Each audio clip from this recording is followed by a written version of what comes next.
Welcome to the Kidlit Craft Podcast. I'm Anne-Marie Stroman, and I'm a writer, teacher, and book coach. And we're currently in between seasons, bringing you some writing life and writing craft episodes. Pretty soon, Erin Nettle and I will be back with our regular season. Today, I'm joined by author Rocky Callen, whose books often center mental health, and we'll be talking about her book, A Breath Too Late, and the craft of writing mental illness and other hard topics. Note that we will mention some of those struggles: depression, suicidal ideation, and suicide, as well as domestic violence. But we talk more about the craft of putting those difficult topics on the page rather than diving into the topics themselves. But do take care of yourself. Rocky Callen is a critically acclaimed author, speaker, and writing consultant. She's hosted writing workshops and retreats in Washington, D.C., and Bali, and a bunch of places in between. And she's spoken on regional, national, and international stages on writing and books, mental health, and art and social impact. She is the author of the YA novel, A Breath Too Late, which was on numerous lists, and she's the contributing co-editor of the mental health YA anthology, Absolutely Normal, 16 stories that smash mental health stereotypes. And we have an article on the story that Rocky wrote in that collection. And her latest novel, Crashing Into You, received 2-starred reviews. And she recently sold her first 2 picture books to Simon & Schuster. She founded Hold On to Hope, a project that unites creatives in suicide prevention and mental health awareness. And she has an MFA from the Vermont College of Fine Arts, which is where I met Rocky. Welcome, Rocky. It is so good to see you. It's so great to see you, too. You are such an inspiring writer and person to me. I remember being in graduate school and you just had so much energy and just brought everything to not only the page, but to the community and to growing together and to furthering our craft. And that was a highlight for me in my MFA program. And I'm so excited to get to connect to you now. I am so honored and grateful for all that. That's so kind of you to say. I feel like the VCFA community is just bursting with so much love for the creative community at large, but also what we bring to the page. And it was a magical place to explore that. So I want to go ahead and dive in. One of the main things I want to talk about today is this idea of craft and mental health and how depicting characters with mental health, what kind of craft decisions you get to make around that. But I wanted to start with A Breath Too Late, your first published novel that came out in 2020, and it's going to be re-released now. This year, yes. This year in 2026. So tell me about how the novel came to be and your process with it over time. Absolutely. So the book started actually as a flash fiction piece that I shared on World Suicide Prevention Day some years ago. And I remembered somebody commenting, asking, "Oh, is this your book?" And I remember the very immediate gut reaction of absolutely not. I'm not going to spend 200 plus pages writing about suicide, which was the first page. The first page is essentially the first page of what the published book is. And when I sat with it, it made me very uncomfortable. And why it made me uncomfortable was because it felt so intimately mine. And at that point, I had not shared in any way, to not just in public, but also my private life, my own pretty vicious battle with mental health, with depression, and with suicidal ideation. It was something that I tucked away, kept very secret. And I also didn't share about my past growing up in a home of domestic violence. And so when I was sitting with this page and sitting with that comment and sitting with that reaction, what I realized, what I was really sitting with, what the reaction was the fear of being seen. And a big part of the pain with mental health is feeling alone in it and feeling shame in it. And so I realized that for me to really start to heal and hold that pain, I needed to share it. And so that is what initiated this book, what brought me back to the page and told me that I needed to write it. And while I was writing, it started off really slow because I just kept avoiding it. As many writers know, I was just procrastinating. I was making excuses, all these things. And then it got to a point where I needed to get it done. And I sat and I tore through the first draft in just over a week.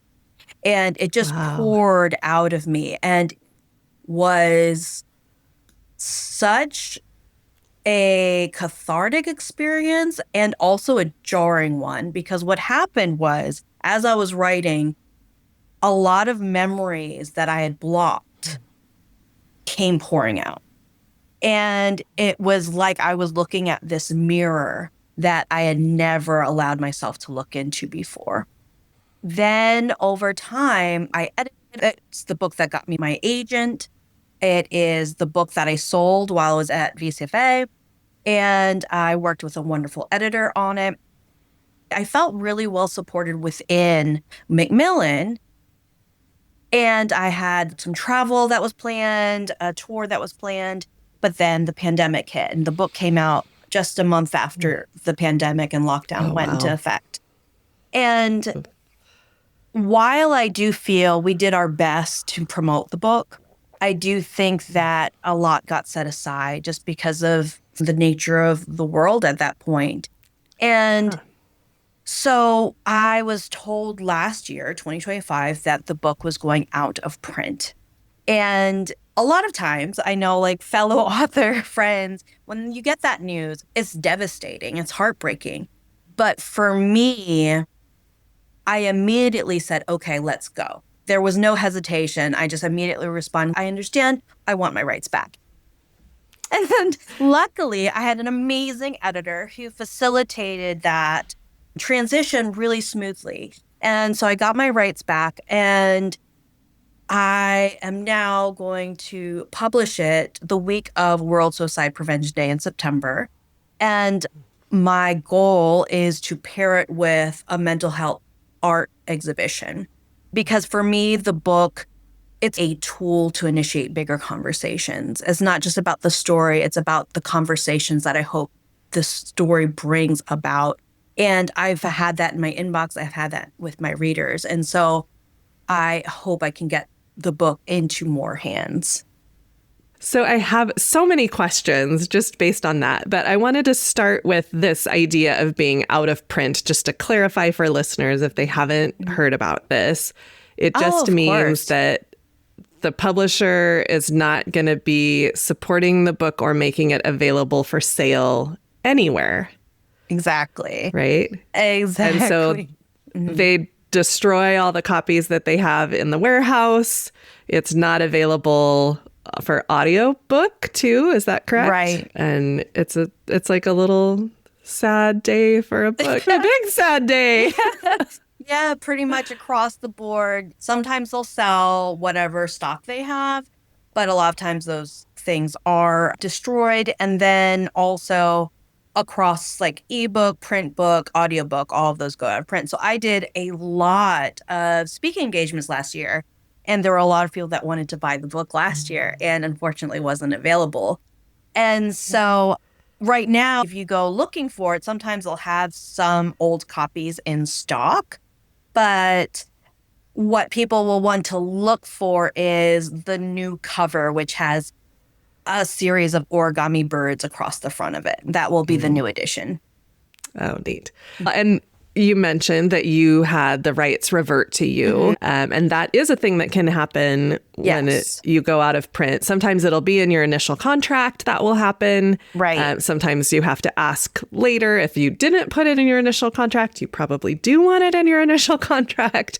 And for some people, it's a real struggle. And there's a lot of negotiation at play, or even time that goes by before the publisher agrees. But luckily, because my editor was so supportive, I was able to get the rights back right away. So I was grateful. I was so grateful for that. Yeah. It's wonderful for a book like this that you're so invested in and is so personal to you that can have a second life or a Yes. continued life in another form. Exactly. So let's go back to when you were writing and that week of furious writing. Were you thinking about audience at all? Or how much were you thinking about audience? What was your thought process going into it? It's writing a novel in a week sounds like so intense. I have never done it since, so it was a very unique experience.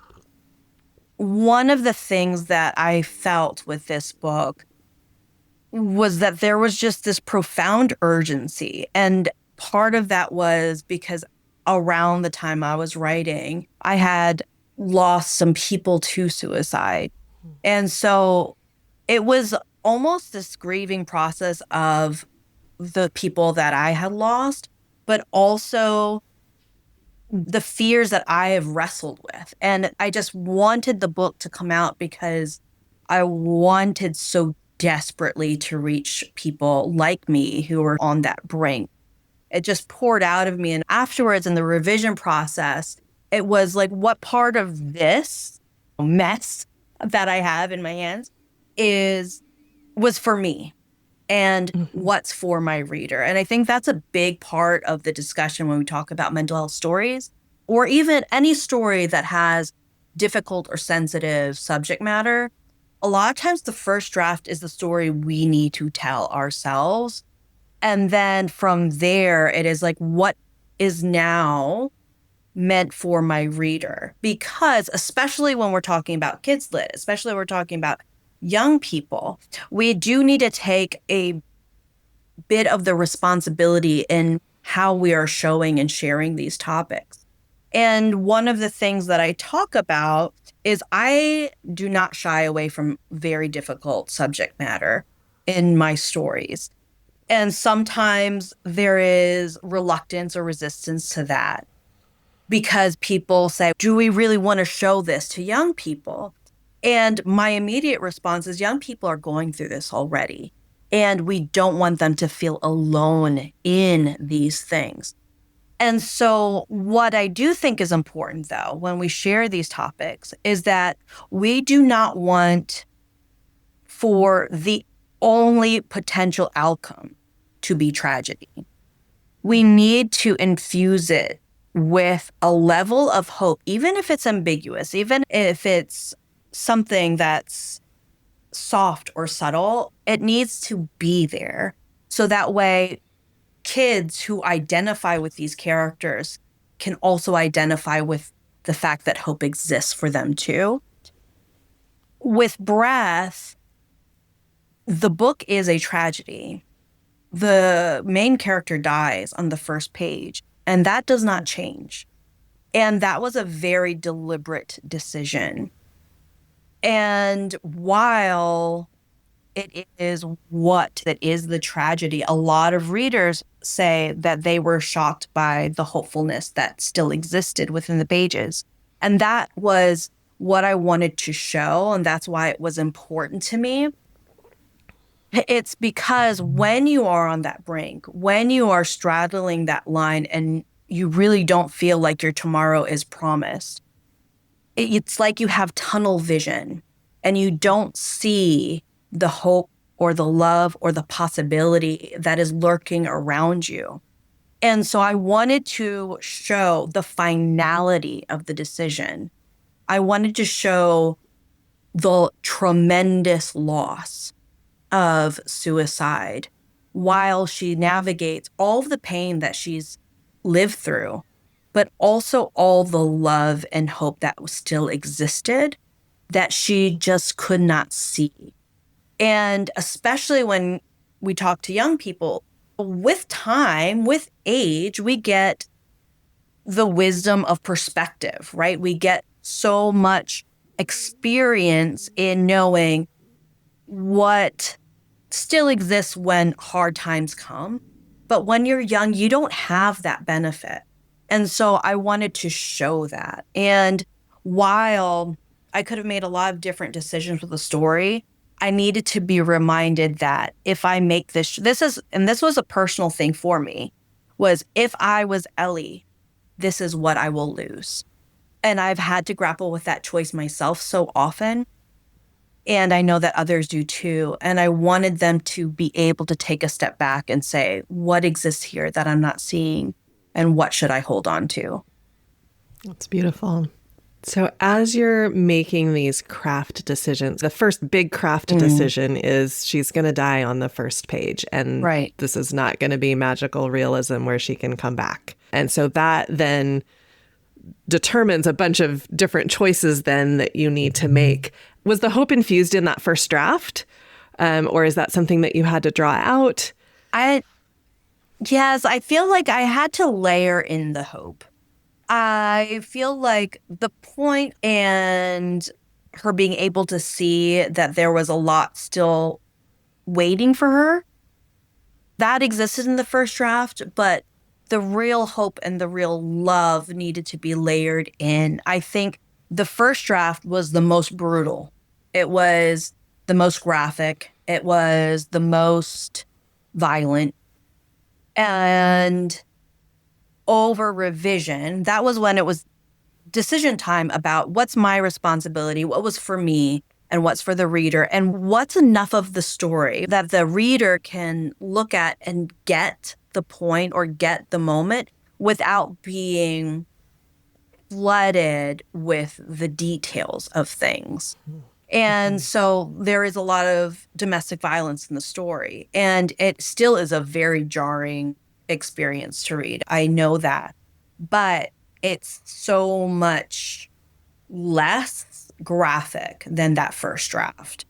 And so I do think when we're talking about stories that are difficult like this, a first draft, you should not censor yourself, because I think part of it is just to getting it all out. And then from there, it's where you can pick and choose. One, and do you even need certain scenes? But two, once you decided on those scenes, what needs to be there? And how many words, paragraphs, pages do you want to devote to those specific moments? So I felt like with the drafts, with the revisions, it started out brutal and not quite bleak, dancing along that line. There was little speckles of light. And then in the many drafts to follow, I wanted to show the tender moments and the beautiful moments and the loving moments, whether they were in the past or that she was witnessing the present. And so that was another piece when we're talking about revisions, is essentially it's a ghost story, but it's not a ghost story with a horror element. It's not a ghost story where she's able to truly haunt or impact the environment around her. She is a witness. She is a witness to the devastation left behind. And so that also impacts all of those craft decisions, because I did not want her suicide story to then facilitate someone else's happily ever after or someone else's grand awakening. We see that in stories, and sometimes they can be done well. But what I really wanted to show was the loss devastates and exists and is entirely its own. And so the good things that do end up happening were things that were already in motion. And I thought that was important, because I never want for a young person to read a story and then think, see, they would be better off without me. It is, see, I could have had that moment. And so that really impacted in terms of plotting what I kept and what I didn't. Another piece, everything in the story is letters to the mother, to the father, to the best friend, to her depression, to the flyer on the wall for the college she wants to go to. Everything in her life is something that she's so intimately connected to, and you experience it as if she's engaging directly with those things. But again, that impacts the craft decisions you decide on, that you lean into. That was also a conscious decision, because I also wanted the reader to understand that we can be anyone in someone else's story. that we can be the best friend. We can be the person that causes harm. We can be the speck of hope. We can be that to someone else. Just as I wanted people to identify with Ellie and her struggle, and if they felt those things, to be able to feel seen in that. But I wanted anyone who's exterior to that person to say, how do I want to be in somebody else's story? So it's a very subtle thing, but it was deliberate. Yeah, and a very specific craft choice, right? Because Yes. it feels like second person. It's addressing the reader. Right. So true second person is, I always think of it as the character talking to themselves in a way, like they're narrating to themselves. And this is the main character with a direct address to an object, but we read it as direct address to us, the reader, in a way. And so it draws us into that story. A few things I wanted to pull out from what you've been talking about. I can see how important it is to determine the story that you want to tell, right? Like you want a ghost story that doesn't have horror. You want, these elements of epistolary in there. You want to relate to the reader in a certain way. And knowing that going in or figuring it out as you revise then gives you a framework that can help determine the other craft choices. Exactly. Right. Yes. And so pulling those ideas out about what's important to you in the story. And I find this working with writers a lot, that especially in revision, when we have other readers looking at our work, it's like deer in the headlights, like, what? I just want this to work. Please tell me what to do.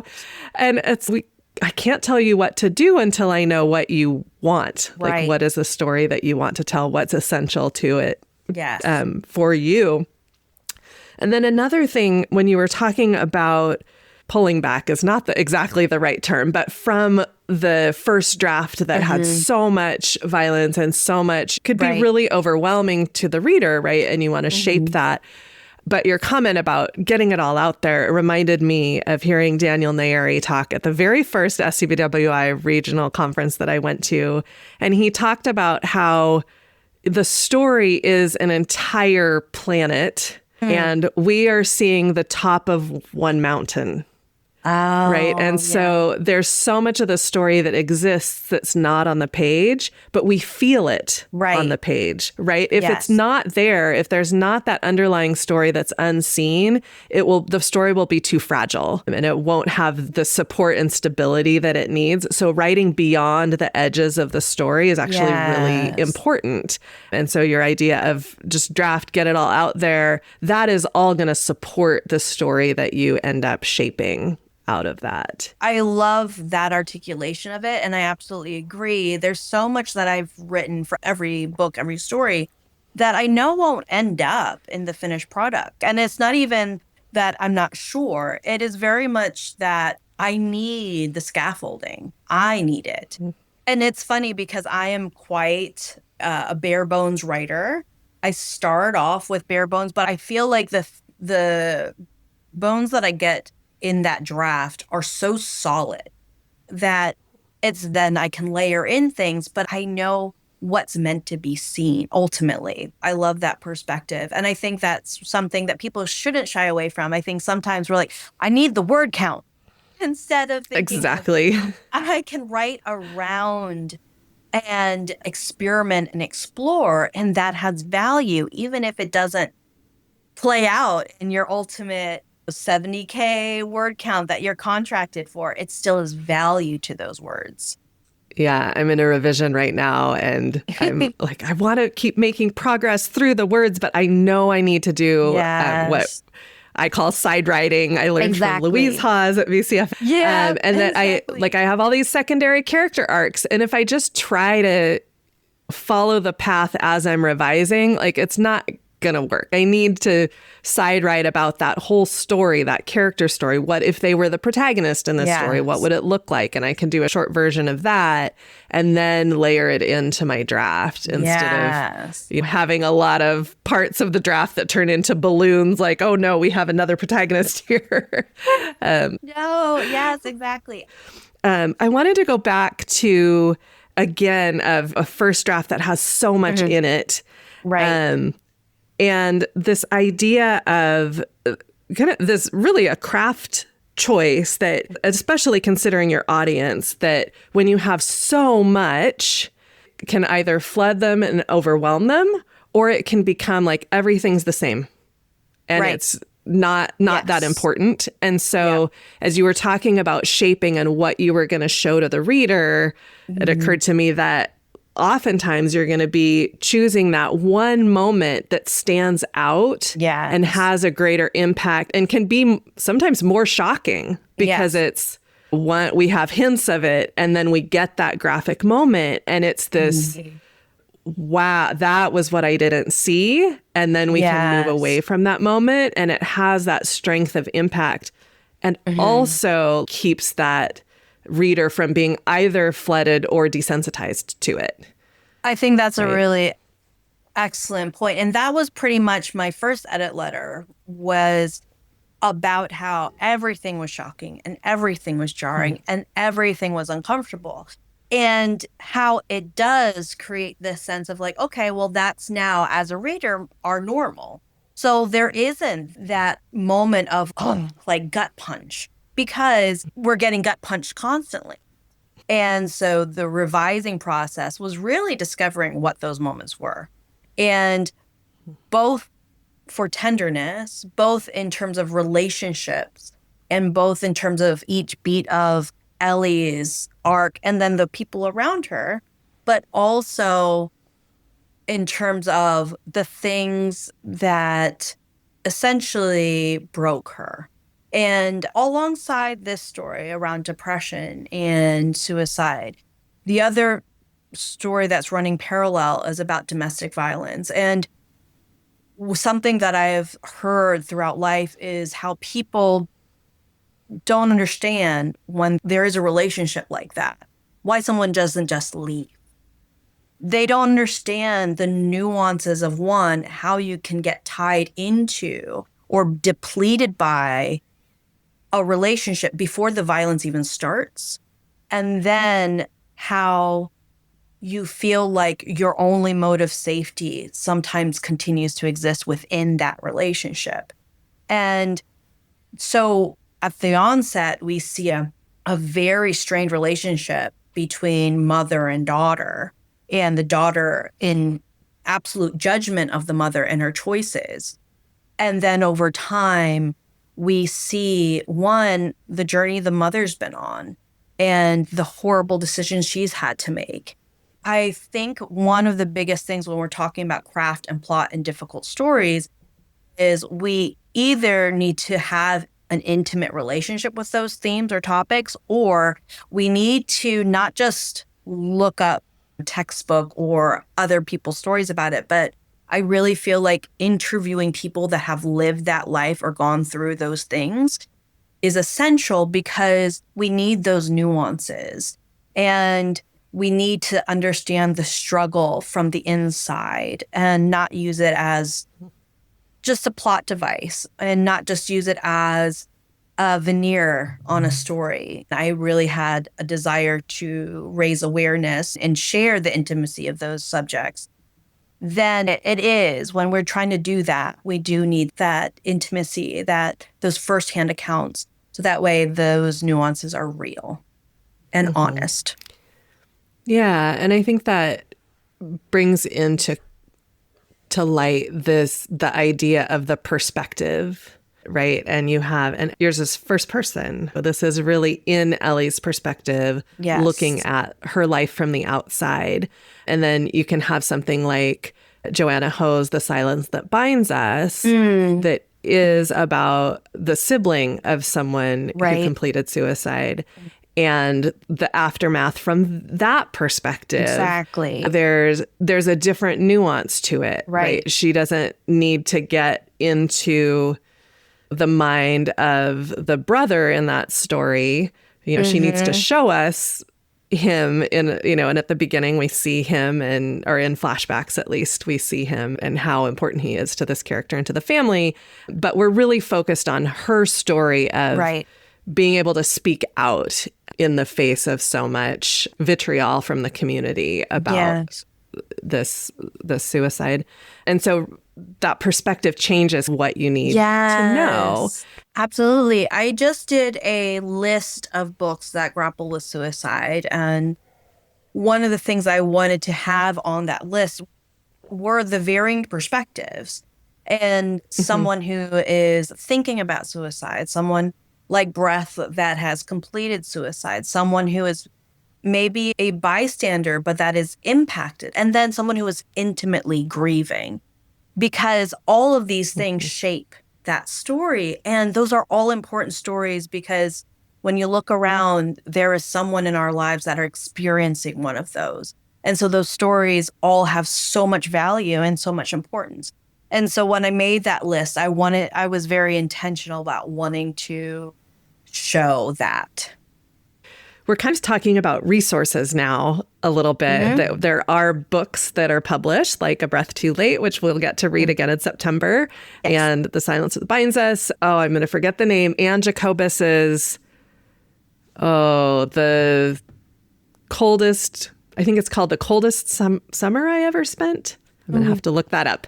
Is a beautiful book as well. And you also mentioned interviewing people and talking to people. Are there other resources that you would point people to if they have a character with mental health struggles in their novels? I do think talking to mental health professionals is a great add-on, especially when professionals, advocates, because I think there's also some language that is good to know when we're talking about some of these subjects. Or there's certain stories, like Francisco Stork has a beautiful book about suicide, and you see a character and she is surrounded by other people who are grappling with their own mental health struggles. And sometimes the language is very teen and very much something that when you're having a discussion, you might want to avoid in terms of our own like vocabulary or how we present things.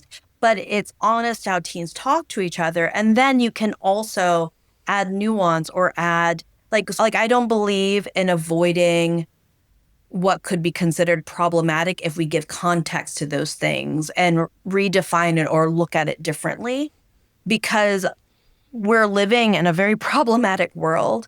And this is a space where we could put commentary on it, especially through secondary characters or our main character.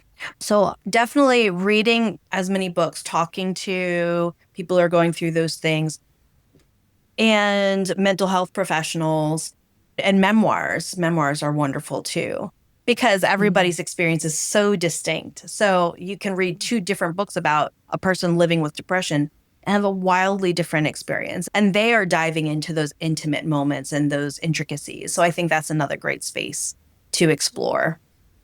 I also want to ask too, a lot of times when people are writing, especially from the perspective of a character with mental health struggles, it's something that they've struggled with themselves.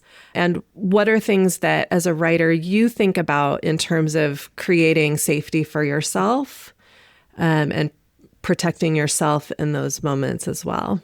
Yes. So that's actually something that I've had to navigate quite a bit, because a lot of my stories deal with hard things that leave me quite spent. And a few small things. I'm a very ritualistic person, and I feel like that serves me when we're talking about these sort of stories, is especially if I am writing through things that I have experienced, having essentially a totem or something in my immediate environment that reminds me I'm no longer in that space, that reminds me that I am safe, that reminds me that there is distance.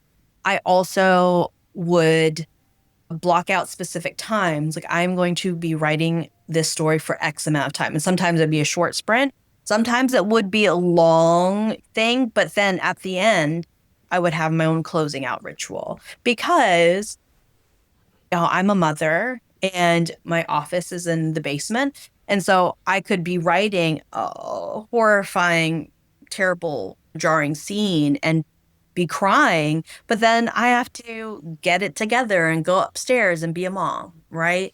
And so I need the closing ritual to say, my work here is done and I've done the best that I can, because I feel so much responsibility in writing and wanting to get things right or tell the story the way I really hope to be able to. And so to be able to end the day and say, I've done what I can today, and that's enough. And that's also reassurance for me too, because I feel like a lot of my own depression is rooted in this sense of not enoughness. So I think when we're exploring some of our things, is exploring the roots of what those things are. So that way we can provide evidence to the contrary and building that into our rituals and building that into our own narratives. One of the biggest things I talk about, and this is separate from our storytelling and craft, but we're all telling ourselves a story about who we are. And I think we want to be able to tell a story to ourselves that's kind and compassionate. And I think writing, because we're trying to show that to our characters, that we need to remember that we're the main character of our own life and we should hold ourselves with tenderness too. Love that. It reminded me of a book called, I think it's A Hero Is You, and it's the hero's journey, but for the writing process. So one thing about craft that with mental health, with any story, but I really have explored this when talking about mental health or neurodivergence or anything that is very much internal that we're then seeing manifest externally, right on the page, is not just the story itself and the choices we make about plot and the choices we make about characterization, but also the choices that we make line by line, not just about language, but the way a reader experiences the page. And so I did a lecture on this at VCFA about the text and what exists between those words. So like we see this in verse and from poetry, is the poet crafts the experience on the page for us. The white space, the way things are placed, the way things are even punctuated creates an experience for how we read those lines. And so one of the things that I have done or seen is, so say for me with ADHD, is sometimes I have racing thoughts. So what does that look like on a page? I could just write out the racing thoughts. I feel overwhelmed by it and nothing, like the words are just smushing together in my brain and I'm overwhelmed. And then other times, like the depression can sometimes feel like a void. So maybe on a single page, we have the single word or we have this white space that shows there is so much space between our thoughts because we're numb, right?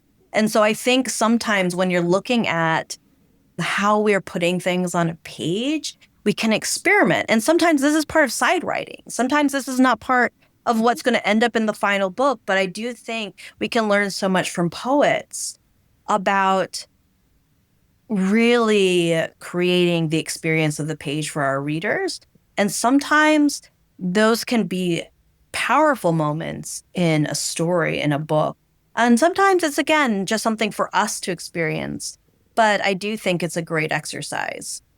I find that when I'm writing, when I get to a really emotional moment and I don't quite know what to do, I turn to poetry. And even though I'm not a poet, I'll often use poetic techniques to try to get at that emotion, whether it's metaphor, short sentences, line breaks, internal rhyme, like all of those things to help get the feeling across or to help readers feel the feeling. Yes, because there's no clutter. It's right to the heart of it. So Rocky, before we go, can you share with us how to get A Breath Too Late when it comes out? Absolutely. So the links are up at abreathtoolate.com. And there's also a wait list there for people who want to get involved with sharing it. And if you pre-order, there's a lot of incentives listed on the page. Awesome. And where can we find your other work and you in general? You can find me at rockycallen.com. And then I'm also most active on Instagram at rockywrite. Well, Rocky, it has been so lovely to chat with you today. Thank you so much for coming on Kidlit Craft and diving into the craft of writing about mental health with us. Thank you so much for having me. Thanks for listening. You can help other people find this podcast by giving us a rating or review on Apple Podcasts or by sending a link to your writing friends. If you want to support this podcast, you can buy us a coffee at buymeacoffee.com/kidlitcraft. You can find us on social media at kidlitcraft, and you can find loads of resources and craft articles at kidlitcraft.com, where you can also sign up for our monthly-ish newsletter. Thank you for joining us, and we'll see you next time.